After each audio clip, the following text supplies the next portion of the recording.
It's the Happy Families podcast. It's the podcast for the time-poor parent who just wants answers now. G'day, this is Dr. Justin Coulson. Every now and again on the Happy Families podcast, we get to talk to somebody who is just amazing. In fact, we talk to a lot of amazing people, but, well, this one is an absolute cracker. You might have heard of Julie Lythcott-Haims. She believes in humans and is deeply interested in what gets in our way. She writes, she speaks, she teaches. She's a mentor. She's an activist. She's also the New York Times best-selling author of How to Raise an Adult. I have the book in my hand right now. Break free of the overparenting trap and prepare your kids for success. Julie Lythcott-Haims is a mum of two. She has degrees from Stanford, Harvard Law, and California College of the Arts. She currently serves on the boards of Black Women's Health Imperative, Narrative Magazine, and on the Board of Trustee at California College of the Arts. Also serves on the advisory boards of leanin.org, the Sir Ken Robinson Foundation, and Baldwin for the Arts. Lives in Palo Alto, California with her partner of 30 years, their two young adult children, and her mum. And she's a member of the Palo Alto City Council. How in the world she found time to have a chat with me, I do not know. But she joins me on the Happy Families podcast today. In fact, something special is going on here. At the moment, we're working on our next Happy Families Summit. This is going to be the best summit that we have ever done, bar none. And it's all about teenagers. So I thought I would give you a sneak peek of what our next summit is going to be, all about teens, by inviting Julie Lythcott-Haims to talk with me in the summit. And now I'm going to give you the first little bit of what that summit conversation sounds like because, oh my goodness, I just think she's amazing. Justin, thank you for reaching across the Pacific Ocean to find me here in California from your beautiful Australia. And how could I not say yes to an invitation to be in part of a conversation about teens? I'm delighted to be with you and your listeners. So, Julie, there are so many parents who are anticipating this conversation because they're looking at their teens and they're wondering, are they going to make it? Like, they're going to be adults just around the corner. They're going to be 18 years of age. But will they actually be able to do the adulting that's necessary to survive and thrive as an adult? Now, obviously it's a caricature, right? I'm jesting, but only a little bit. You've said, and this is a quote, you're an adult if you're no longer a child, but you're not yet dead. Right? But what's it take, though, to be an adult? And why is it that we as adults often don't feel like one? Okay, there's a lot in this question. I know, sorry. So let me try to get at it. So first of all, the definition is exactly that. It's a very practical definition. If you survive childhood, you're an adult, an adult, as you phrase it in Australia. You're an adult, and you're an adult until once you've survived childhood, you're an adult until you die. So I say it that bluntly to demystify it. There isn't some special summit you climb and reach adulthood. You are, by definition, an adult when you're no longer a child. The caricature, are they going to make it, really speaks to the problem in the modern era of not enough young people really feeling like adults or treated like adults. When we adults, when we the parents are so worried about will my child make it, that we start to overcompensate. We start to handle it for them because we're worried they can't, and we better smooth the path. That paradoxically, our desire to accelerate them to adulthood undermines their ability to get to adulthood in a healthy manner themselves. So despite our fears, what we have to do is say, I figured it out. I learned a thing or two. I handled my business. I fell down and got back up. My kids need to go through the same process so that they can be healthy adults. And why do we in full-blown Gen X adulthood not necessarily feel like adults? I think it's because there's this myth that it is the arrival on a mountaintop and we're supposed to have all our stuff together. I'm not sure if I'm allowed to swear on your podcast, so until you tell me otherwise, I won't. We're supposed to have all our stuff together. We're supposed to be amazing, accomplished. That's a false narrative. Adulting is simply knowing, hey, it's on me to get myself up in the morning, handle my business, my bills, my belongings, my relationships. I'm not going to be perfect, but I'm going to give it my all, and I'm going to learn from my mistakes and keep going. I think that's what it boils down to. I've got a whole list of questions that I want to ask you, but I'm going to go off script straight away because of what you've said. Okay. You've prompted something in me that there are 2 points that have come up, and I think we should discuss each of them. The first is a meta-analysis that came out some years ago now that looked at the relationship between parental anxiety and control. And what they basically found is that the more anxious we are as parents, the more controlling we are. And as a byproduct of our control, our children become more anxious, which facilitates increased anxiety in us, which makes us more controlling. So there's this relationship between anxiety and control. Parent anxiety, child anxiety both go up, control goes up. And what I'm hearing you essentially say is we're anxious about our kids' ability to become adults. We're looking at them as teenagers and going, oh my goodness, this kid, like, they cannot pick up after themselves. They have no motivation. They can't pull it together. How are they ever going to do this? And our anxiety leads us to do things for them, to, I guess, coddle them. That was the word you used, I'm guessing leaning on the work of Jonathan Haidt and Greg Lukianoff. We coddle them, we support them, and thus we, paradoxically, in our efforts to help them, cripple them.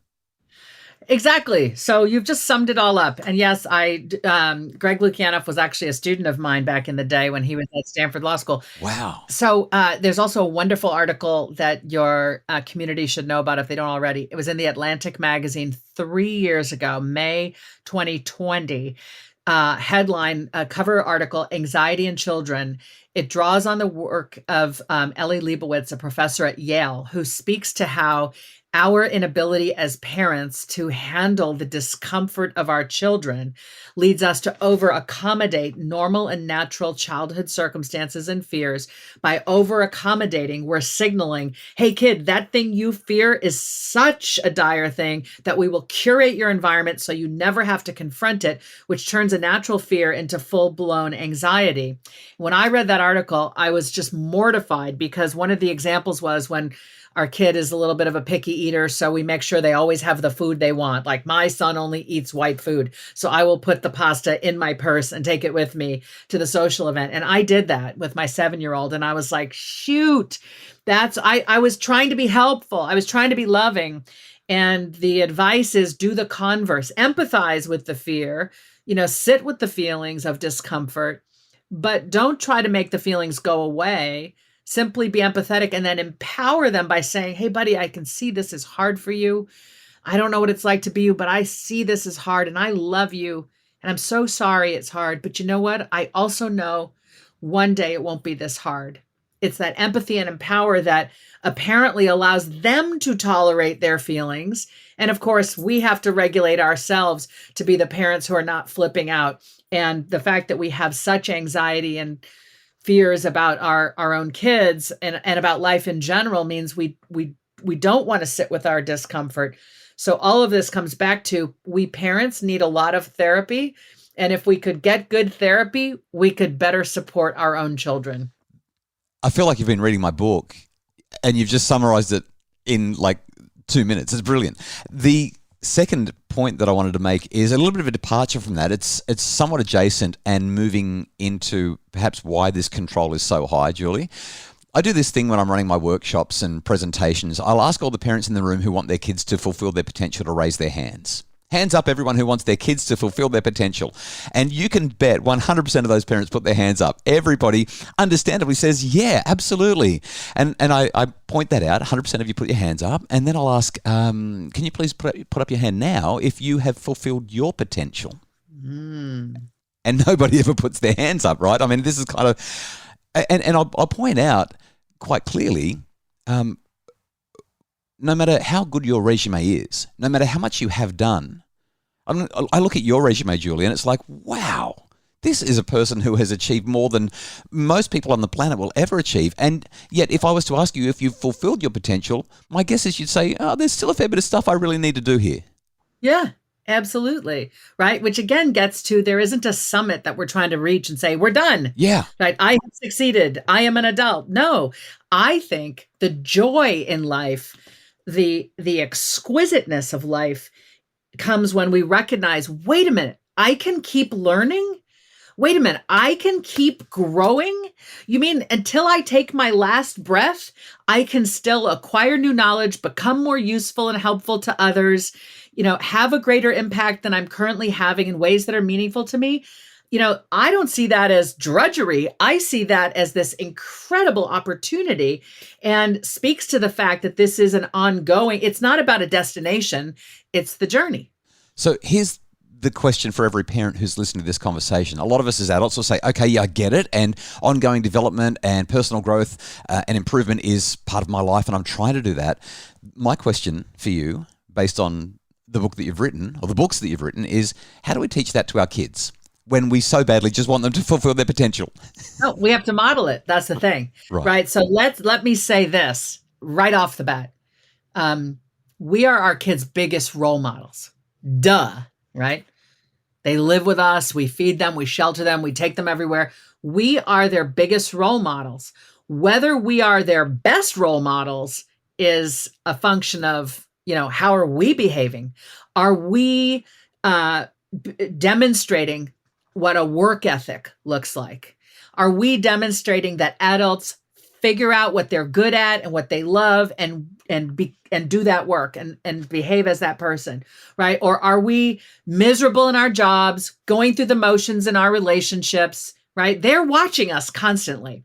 So we role model it. What we do is we sit down at the dinner table and we say, we want you to fulfill your potential, but you're not going to fulfill your potential at age 17 or 25 or 39. Right. Your parent at 55, I'm still a work in progress. So fulfill your potential is a curiosity about where's my learning edge. And I want you to have that curiosity at 12. And I want you to have it at 22 and 32 and 42, just as I have it here, as the elder in your life, right? I think we have those conversations, but it's not just words. We demonstrate the behaviors that really are proof that we are walking the walk. Julie, you have a list of life skills that you say demonstrate maturity, the capacity to adult. And I'm using adult as a verb there rather than a noun. Sure. So talk us through this list of skills that demonstrate that a person is capable of adulting. Well, I got to tell you, this book came out in 2015, okay? It's 8 years old. And I look back at this list and I chuckle now because so much has changed. And of course, if it came out, as you know, as an author, if it came out 8 years ago, I wrote it 10 years ago.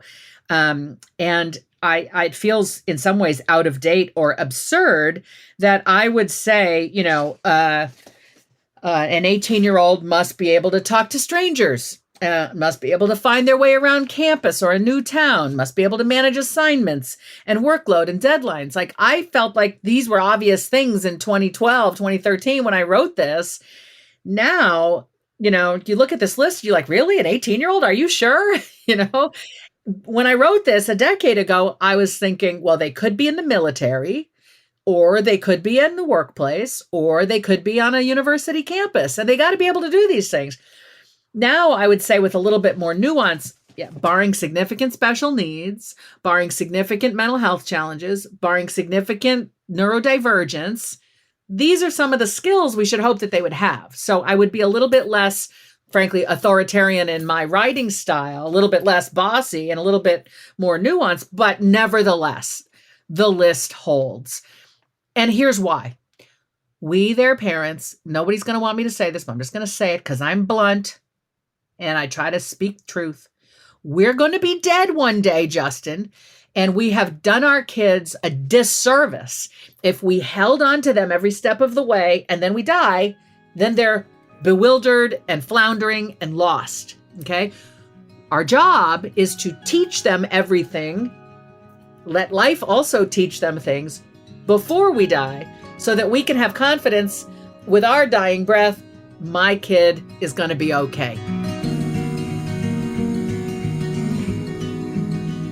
That is the beginning of my conversation with Julie Lythcott-Haims, the author of How to Raise an Adult, the New York Times bestseller.